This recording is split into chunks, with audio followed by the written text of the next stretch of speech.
In this video, you're going to learn how to create the so-called football field graph that you can use for a company to display the different valuation methodologies and how much the company is worth in terms of implied share price according to different methodologies. So what you see in front of you is the beginnings of a bar chart that we're going to use to create this graph. Now I've already applied some formatting here. Similar to the approach used in everything else in this course, the formatting has already been applied just so we save time and I don't have to waste 15 or 20 minutes just formatting bars or changing around the font sizes or things like that. So the formatting is already here.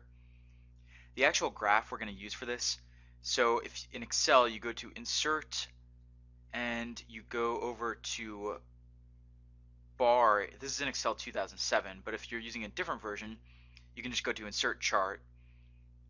The chart that we're going to be working with here, if you go over to bar, it's called the stacked bar chart right here. And so the basic idea here is that we're going to be using each different segment of a bar to show a different range of the valuation. So each bar here will represent a different multiple or a different methodology, and then each different segment within that bar will represent the minimum to the 25th percentile, the 25th to the median, median to 75th, 75th to max, like that. So all I've done here is I've pasted in this stacked bar chart right here, and I've just applied some formatting to it. You should also note that even in investment banking, when you're working full-time or even as an intern, usually to do this type of thing, you're going to be working off of pre-built templates anyway. You're not really going to be creating these graphs on your own. You're going to be using other people's and then just applying different data to them and changing around some of the data and other features as we are here. So the idea here is that first off, we need to pull in all the different implied share prices from each of our different methodologies. So we need to do that first. Once we have that in place, then we need to calculate the distances between each of our different points here. So the distance between the median and 75th percentile, between the median and 25th percentile, and so on. So to start with, let's begin by pulling in some of our data. So I'm going to go back to our valuation summary right here. And we want to go to our share prices, our implied share prices. Start with the DCF, the minimum multiple.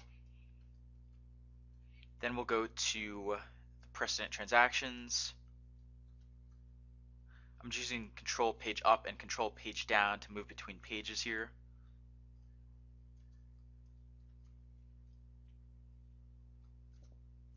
So we have that, and then we want to get the same data for the public company comparables.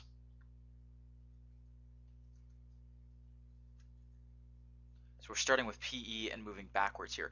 The reason why we're moving backwards, by the way, the reason why we can't just start from revenue and move all the way down is because of the way this graph works.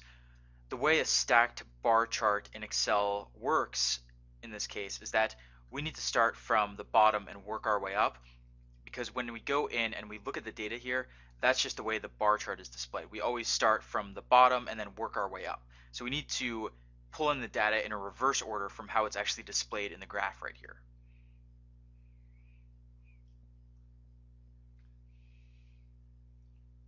So with all these share prices in place, now let's just copy this across, Shift Control down arrow key, Control C, and then Alt ESF. I'm just going to press Control left bracket to verify that everything is being pulled in correctly. It looks like it is. So the next thing we need to do here is calculate where we should start each different bar at and the distance that each one should take up on this graph. So the starting point here, the minimum point, for this one we're just going to link directly to the min right over here. For the 25th point here, we want to calculate the distance between the minimum point and the 25th percentile. So to do that, we're just going to take our 25th right here and then subtract the min right here. And for the rest of these, the concept is the same. We just take the current one and then subtract the previous one. So I'm just going to paste this formula over. We see the median calculates the distance between median and 25th, and then between 75th and median, and then between maximum and 75th. And we see that we already actually have our first bar on this chart with the DCF analysis right here. We see that we're showing the min to 25th right here in the left-hand side, then 25th to median, median to 75th, and then 75th to max. The median for the DCF is around $200 per share right here. So what we can now do is apply the same formula to all these other multiples. So I'm going to press Control C, and I'm actually going to use Control V to paste this for each of them.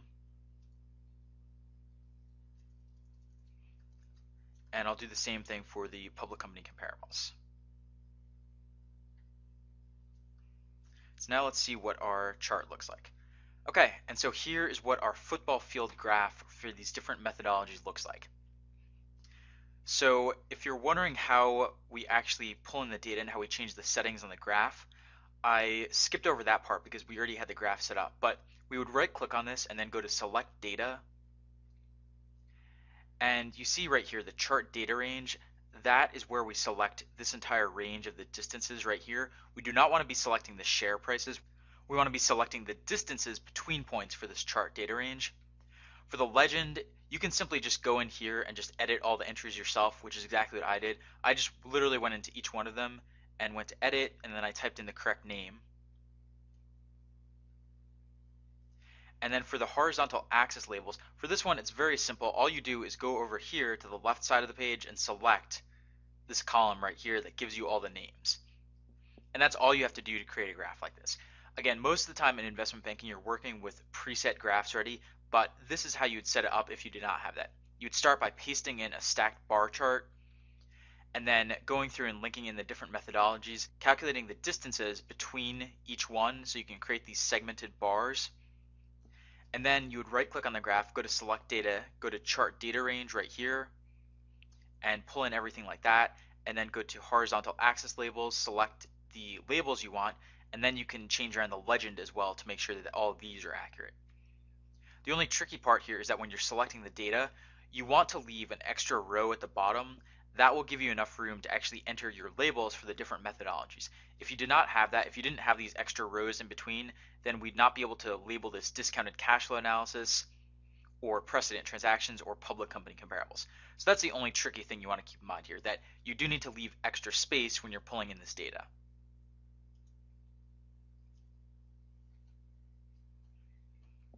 In terms of the labels here, these are very simple. All I did here was go to Insert and then go to Text Box, go to Horizontal Text Box, and I just changed around the font size and the formatting there. But that's really all you need to know to be able to create a graph like this, a football field chart for valuation methodologies in Excel. So now that we have this in place, what does this data really tell us about this valuation for Apple? Well, one interesting thing is that you often hear how the DCF gives you the widest range of values and how it's sometimes higher than the other methodologies. In this case, we see that both of those assumptions are wrong, because here actually the DCF gives us one of the most narrow ranges, and it's actually on the lower end of the valuation methodologies. So it's around $200 per share. It's lower than some of the precedent transactions, but higher than public company comparables, but definitely not the highest range of values here.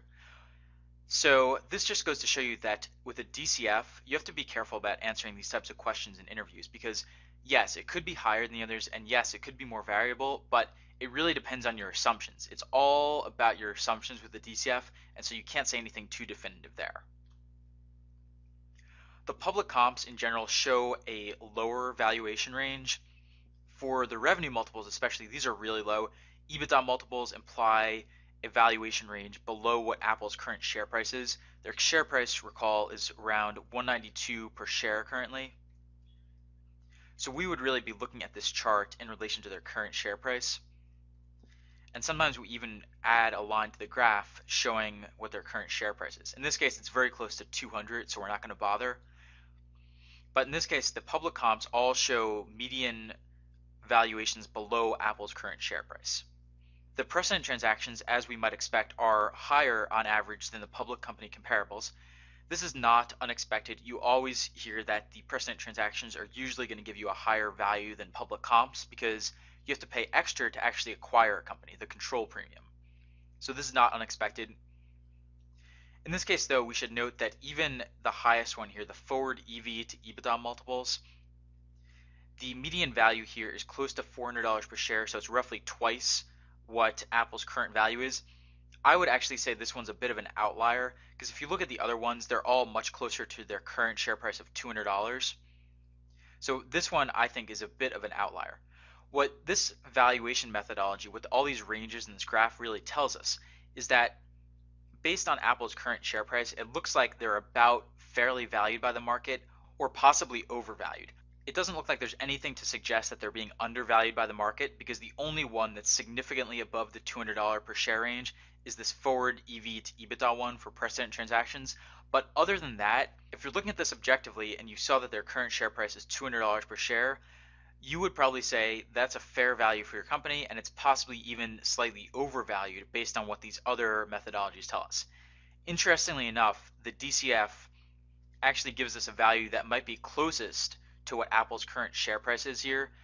That is really more of a coincidence than anything else, but it just goes to show you that sometimes the DCF can actually give you the most accurate value, or at least the value that's closest to what their share price is currently at.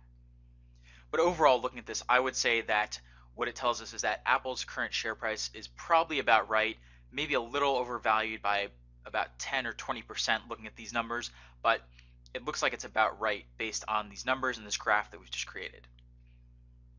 So now that we've been through this entire analysis, we've created our football field chart right here, and we filled out the data and the analysis for all our methodologies. What we're going to do next is go over some common interview questions on valuation. So public company comparables, precedent transactions, and putting the valuation methodologies together. Looking at some of the common interview questions you might get on those topics in investment banking interviews, and then how to answer those questions successfully.